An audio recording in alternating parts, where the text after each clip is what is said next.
All right, hey guys, Jason back. I don't actually have my bikes this time. Forgot them at home. Just been crazy getting ready to leave tomorrow for my out-of-state. I will be gone for 25 days on a hunting trip.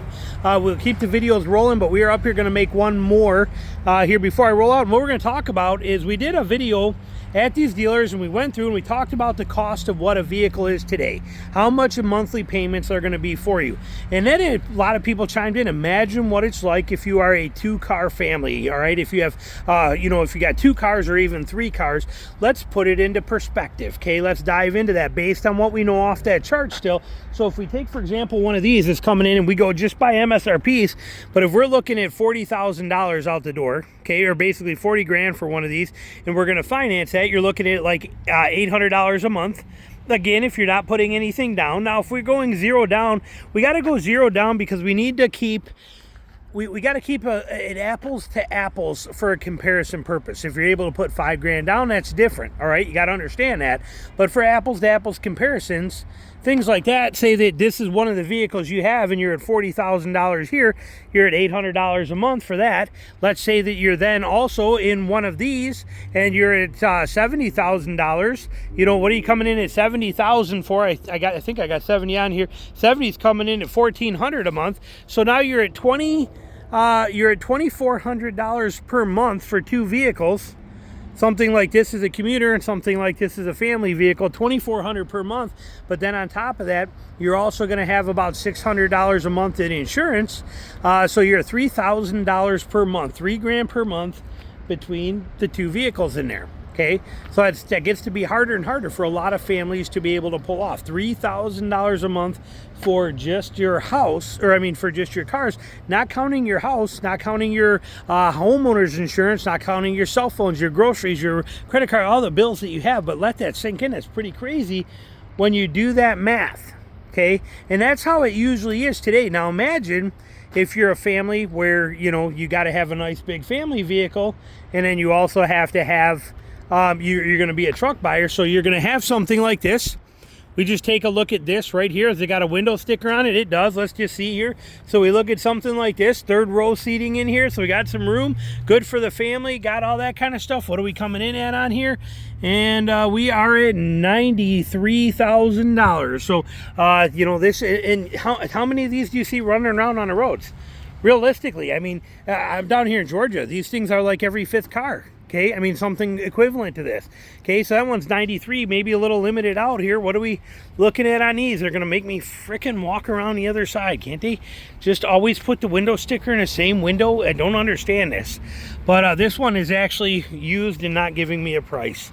But whether it's 93,000, 94,000, 80,000, 75,000, the numbers are still the same. This is the reality of today. You need to have a family vehicle, something like that. You're gonna be looking at let's just call it $1,700 per month for your family vehicle, and then dad has to have his truck, whether it's for hunting or for fishing or for just to have the truck and got to have it. And you're going to go buy one of these F-150s right here, and you're going to spend $60,000 on an F-150. Something in there. You're going XLT, or even if you got to have Lariat, you're going to be at $1,300 a month. So 13, and again 17. And next thing you know, you're at $3,000 a month plus insurance. You're $3,500 a month for car payments. So let that sink in when you drive through a subdivision and you look over at their house and they got a 3-row SUV and a full-size pickup sitting in a driveway today in 2024.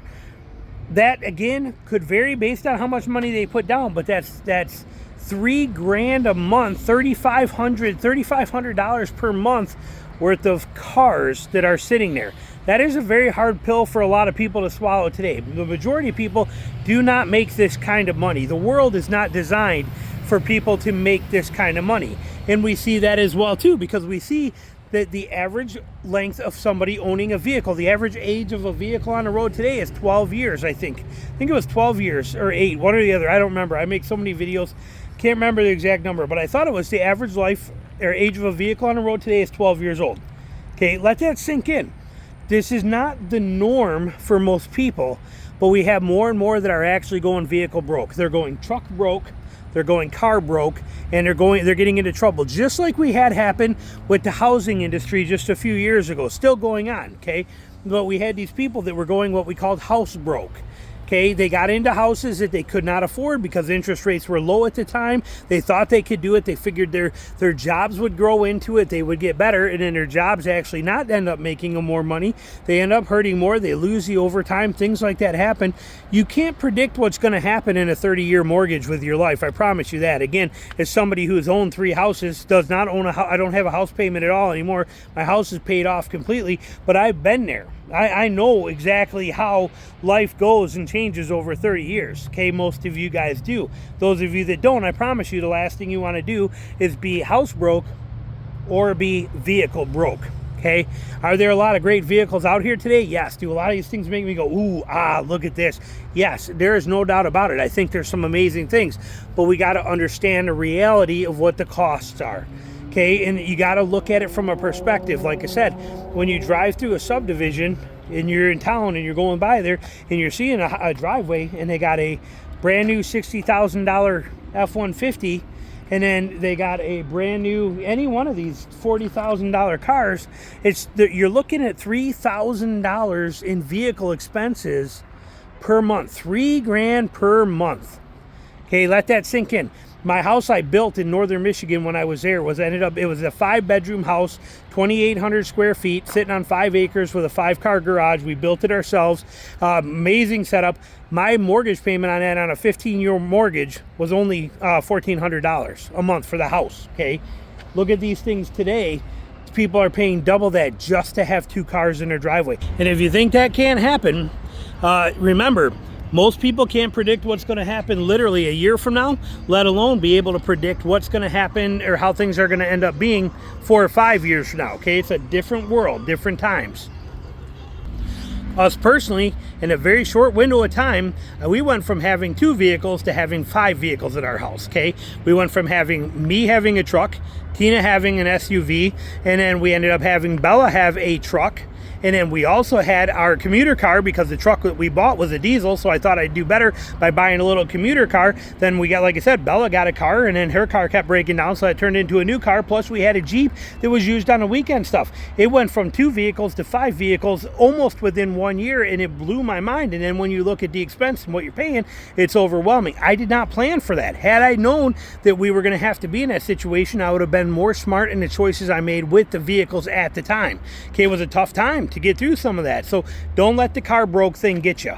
And if you're a single person, okay, single guy, for example, and you're going to go out and you're going to go truck broke because you're 24 years old and you finally are doing well at your job and you're getting by okay, and you're going to go out and you're going to spend 60 grand on this truck because you think it's cool and you can afford it.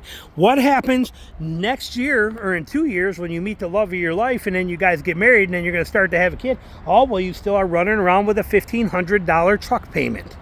Okay, be smart. Do not let yourself go truck broke. Do not let yourself go family vehicle broke. It's a very bad place to get into, and it's very easy to fall into that hole. Keep the emotions out of it. Buy what you need. Buy what you want. I understand all that stuff, but you have to, like a house, look into the future. Too many people will go out and they'll buy a house for $3,500 a month, and they assume that they're going to be able to maintain $3,500 a month mortgage without it affecting them over the course of the next 30 years. Okay, it does not work that way for most. Okay, it does not. So these are things you need to take into consider. So my tip for you, keep it within reason. Okay, keep it within a small portion of your budget. Do not go vehicle broke. It will just come back to bite you. Hope you enjoyed the video. Thanks for watching.